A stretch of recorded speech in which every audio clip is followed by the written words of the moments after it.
నెల్లూరు జిల్లా కావలి ముస్నూరు. ఇక్కడేదో సార్లు పెట్టారు సార్ ఆఫీస్ అని. కొంచెం డబ్బులు వస్తాయి కట్టుకోండి అమ్మా నమ్మకంగా, మీకేం ఇబ్బంది ఉండదు అని చెప్పి నమ్మిచ్చారు సార్. బాగలేని వాళ్ళు కూడా వేసుకొని ఉన్నారు. బాగలేని వాళ్ళు కూడా, ఇప్పుడు మా ఆయన బాగలేనివాడు సార్, కిడ్నీలు పోయినాయి, ఇంక డయాలిసిస్ పేషెంట్. నేను ఆడో పని చేసుకుని కొంచెం తెచ్చుకొని వేసుకుంటే అవి వస్తే ఆయనకి పెట్టుకుంటుందా, కొంచెం వస్తున్నాయి నాకు.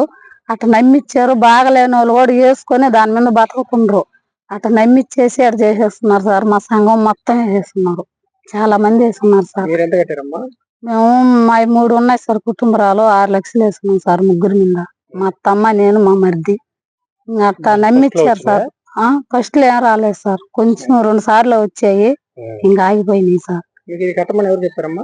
సార్లు వాళ్ళే సార్, అక్కడ వచ్చి ఆఫీసు కట్టి నమ్మిచ్చారు బాగా. మొత్తం అందరు నమ్మేశారు సార్. బాగలేని వాళ్ళు కూడా వేసుకొని ఉన్నారు. అంటే అవి వస్తాయి, కొంచెం ఇల్లు నడుపుకునే వాళ్ళు ఉండరు. మేము ఇక్కడంతా కంప్లైంట్ పెట్టాం సార్. కంప్లైంట్ పోలీస్ ఆఫీసులలో కూడా పెట్టాం పోయి. అయితే వాళ్ళు న్యాయం చేయమని వాళ్ళని కూడా అడుగుతున్నాం సార్. అంటే మేము ఉన్న వాళ్ళు మేము కాదు, పేదవాళ్ళు, ఇళ్లలో పోయి పనులు చేసుకుంటాము. ఆ నుంచి వచ్చిందే ఏడ వేసుకుంటా అది చేసుకున్నాం సార్.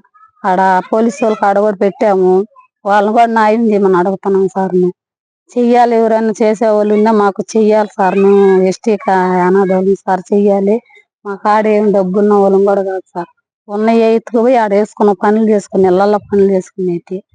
మా ఆయన కూడా బాగలేని వాడే సార్. ఆయనకి పైపులన్నీ నేనే కొనాలా, నెలకు 12,000 పైపులు కొనాలా, ఇంజక్షన్లు కొనాలా.